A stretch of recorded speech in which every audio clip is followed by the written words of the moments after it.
किशोर जी क्या कहेंगे, कल बैठक होने वाली है, एक इम्पोर्टेंट बैठक होने वाली, क्या कहेंगे? देखिए, पिछले दिनों झारखंड प्रदेश कांग्रेस कमेटी के अंतर्गत जिला अध्यक्षों की घोषणा हुई और उसके कुछ दिनों के बाद प्रदेश कांग्रेस कमेटी की पूरी कमेटी की घोषणा हुई। और जिस प्रकार से ये कमेटियों की घोषणा हुई, कई ऐसी चीज़ है जो पहली बार देखने को मिला। जैसे जिला अध्यक्षों की सूची जारी हुई, 24 घंटे के अंदर 3 बार उस सूची में परिवर्तन किया गया। वो इसलिए कि कांग्रेस की जो नीति है, जो मूल सिद्धांत है, सभी वर्ग को, सभी समाज के सभी वर्ग को सम्मिलित करते हुए उनको रिकमेंडेशन किया जाता है और उनको पद दिया जाता है। लेकिन जिला अध्यक्ष की जो सूची प्रकाशित हुई, उसमें ना तो एक भी माइनॉरिटी से थे, ना तो एक महिला थी और ना ही शेड्यूल कास्ट से कोई लोग थे। तो एक तरफा पार्टी जा रही है, ये कांग्रेस की कभी सिद्धांत रहा नहीं। प्रदेश कांग्रेस कमेटी का उसी तरह से घोषणा हुआ, उसमें भी जो सीनियरिटी जूनियरिटी का ख्याल नहीं किया गया और जो 30-35 वर्षों से समर्पित कांग्रेस के लिए काम कर रहे हैं, उनकी उपेक्षा की गई। सामाजिक समीकरण को नहीं रखा गया उसमें। महिलाओं के लिए पार्टी इतना बात करती है कि महिलाओं को किसी भी तरह से, आदरणीय सोनिया गांधी, प्रियंका गांधी लगातार इस बात के लिए कहती रहती हैं कि महिलाओं को 33% आरक्षण दिया जाना चाहिए। ये इन सभी समितियों में नहीं देखने को मिला। अब स्थिति ये है कि हम लोग एक लंबी लड़ाई की ओर जा रहे हैं, इसलिए कि ये लड़ाई कोई महासचिव पद पाने के लिए नहीं है, बल्कि कांग्रेस को बचाने की लड़ाई है झारखंड में।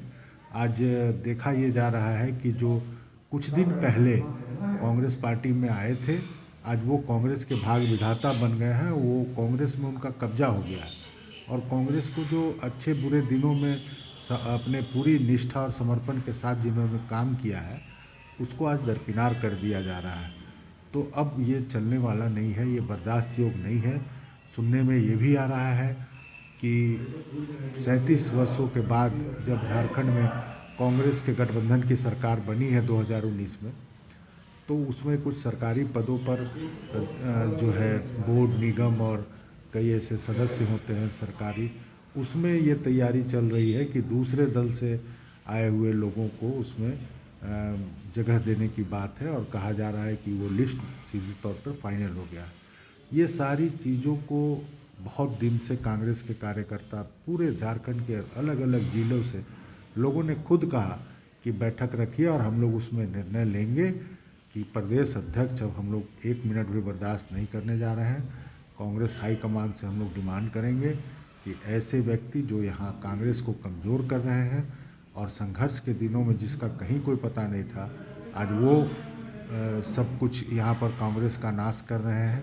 पिछले दिनों हम लोगों ने एक मांग उठाया था कि आरपीएन सिंह के कांग्रेस अब यहाँ नहीं चलेगी। जितने लोग अभी कांग्रेस में नियुक्त हुए हैं, उसका चयन आरपीएन सिंह ने किया था और वो दूसरे दल में चले गए हैं। अपने लोगों को यहाँ छोड़ दिया है उन्होंने और वो लोग आरपीएन सिंह के एजेंडे को हमारी पार्टी में ला रहे हैं। आज भी उनके निर्देश पर वहाँ से फैसले लिए जाते हैं। तो ये बहुत सारी चीज़ें हैं। इन सारी विषयों पर कल मोराबादी रांची स्थित राजकीय अतिथिशाला, जिसको हम स्टेट गेस्ट हाउस कहते हैं, वहाँ पर राज्य भर के कांग्रेस कार्यकर्ता, समर्पित कांग्रेस के कार्यकर्ता जुटेंगे, जिसमें वर्तमान में कमेटी में जगह मिले हुए कई लोग हैं, महासचिव हैं, उपाध्यक्ष हैं, सचिव हैं, वैसे लोग भी आएंगे। कुछ लोगों को सिर्फ इसलिए जिला अध्यक्ष पद से हटा दिया गया कि वो प्रदेश अध्यक्ष के चहेते नहीं थे। अब कुछ लोगों को ऐसा जिला अध्यक्ष बनाया गया, जो एक उदाहरण तो आपको ज़रूर बताना चाहूँगा कि एक ज़िला में ऐसे जिला अध्यक्ष बनाए गए कि कुछ दिन पहले वो झारखंड मुक्ति मोर्चा के जिला अध्यक्ष थे, फिर वो आजसू के जिला अध्यक्ष थे, आज वो कांग्रेस के जिला अध्यक्ष हैं। तो ऐसे कई उदाहरण हैं कि दूसरे दल के आए हुए लोगों को, जिसका कोई पार्टी में योगदान नहीं है, वैसे लोगों को बनाया गया है। तो सीधा हमारा कहना ये है कि जो वर्तमान नेतृत्व है, प्रदेश अध्यक्ष, वो पार्टी को कमज़ोर कर रहे हैं। उनको यहाँ के कार्यकर्ता जिन्होंने पार्टी को न सिर्फ संगठित रखा बल्कि अपने खून पसीने से पार्टी के साथ समर्पण भाव से काम किया, वो लोग अब इन लोगों को बर्दाश्त नहीं करेंगे। इनकी चालबाजी अब चलने वाली नहीं है और हम लोग केंद्रीय नेतृत्व को ये आगाह करते हैं कि केंद्रीय नेतृत्व हमारी बातों को सुने, हम लोग दिल्ली जाने वाले नहीं हैं। अच्छा, एक सवाल है यहाँ पे किशोर जी, जिस तरह से नाराज़गी की बात करें तो वरिष्ठ कांग्रेसी नेता भी हैं जो वहाँ बैठते हैं, जो उन्होंने 35-40 या यूँ कहें कि 1974 से समय दिया है कांग्रेस को, इंदिरा गांधी के साथ जेल तक गए, वैसे लोग भी नाराज़ दिख रहे हैं कहीं ना कहीं। क्या कहिएगा कि एक अलग से एक एजेंडा लाया गया है आरपीएन सिंह का, कि वो या फिर अभी भी आरपीएन सिंह ही वहाँ बैठे बैठे तय कर रहे हैं कि किसको क्या देना है? देखिए, ये बात बहुत साफ हो चुका है कि कांग्रेस में किनका क्या योगदान रहा है उसकी अब चर्चा नहीं होती है। कौन कितने समर्पण भाव से कितने लंबे समय से काम किए हैं। आज जो 35 साल आप बोल रहे हैं काम किए, 74 से काम किए, आज जब 37 वर्षों के बाद सरकार में आ पाए, तो वैसे तमाम कांग्रेस के जो नेता हैं उनके चेहरा पर देखिए, सरकार बनने का जरा से भी मुस्कुराहट उनके चेहरे पर नहीं है। क्या होता है सरकार उनको पता ही नहीं है।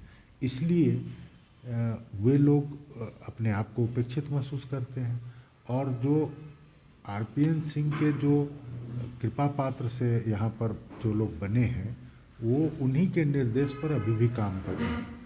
क्योंकि एक सवाल और है यहाँ पर मैं जोड़ दूँ कि गुजरात में एक मीटिंग हुई थी सोनिया गांधी जी के नेतृत्व में, एक पद एक व्यक्ति की बात हुई थी, महिलाओं के आरक्षण की बात हुई थी, और ऐसा भी कहा गया था कि जो व्यक्ति अगर 5 साल पद पर बने हैं वो दोबारा 5 साल तक सेवा करेंगे कांग्रेस की, उसके बाद फिर दोबारा पद हासिल करेंगे। वर्तमान अगर झारखंड कांग्रेस कमेटी की बात करें तो एक व्यक्ति के पास अभी भी 4-4 पद हैं, चाहे वो प्रदेश अध्यक्ष हों या फिर अनुशासन समिति के अध्यक्ष ही क्यों ना हो। तो सीधे तौर पे नहीं सोनिया गांधी की बातों का उल्लंघन किया जा रहा है? देखिए, जो आप चर्चा कर रहे हैं वो पिछले दिनों चिंतन शिविर उदयपुर राजस्थान में हुआ था। उसमें संगठन को दुरुस्त करने के लिए कई महत्वपूर्ण निर्णय लिए गए थे। उसी में था कि एक व्यक्ति एक पद, और ठीक उसके बाद हुआ कि कोई दूसरे दल से आएंगे तो उनको पहले 5 साल काम करना पड़ेगा संगठन में, तब उनको पार्टी का टिकट दिया जाएगा। उधर चिंतन शिविर उदयपुर में ख़त्म हुआ और इधर मांडर में जो है टिकट दे दिया गया। सबसे पहला स्टेप, सबसे पहला राज्य झारखंड था जिसने उदयपुर के निर्णय को धत्ता बताते हुए फैसला लिया। तो वो चीज़ तो अब बात चर्चा करना बेकार है कि जो है दूसरे दल से आएंगे उसको टिकट नहीं देंगे। यहीं पर हुआ, झारखंड ऐसा पहला राज्य बना जो हुआ कि दूसरे दल से चुनाव लड़के अगर पार्टी छोड़ के गए, कांग्रेस छोड़ के गए दूसरे दल में और चुनाव लड़ा, कांग्रेस के खिलाफ चुनाव लड़ा, आप फिर शामिल हुए और 24 घंटा के अंदर स्टेट स्टीयरिंग कमेटी के सदस्य बन गए। तो ये दोनों चीज़ जो है उदयपुर चिंतन शिविर का सबसे पहला कोई राज्य है झारखंड जिसने उस फैसले पर सवाल खड़ा किया, जो वहाँ पर देश भर के कांग्रेस के वरिष्ठ नेताओं की जो मीटिंग हुई और जो अधिवेशन हुआ उसमें जो फैसला लिया गया, उस फैसले को सबसे पहले झारखंड में तोड़ा गया, चाहे वो चुनाव लड़ने का मसला हो या संगठन में पद देने का।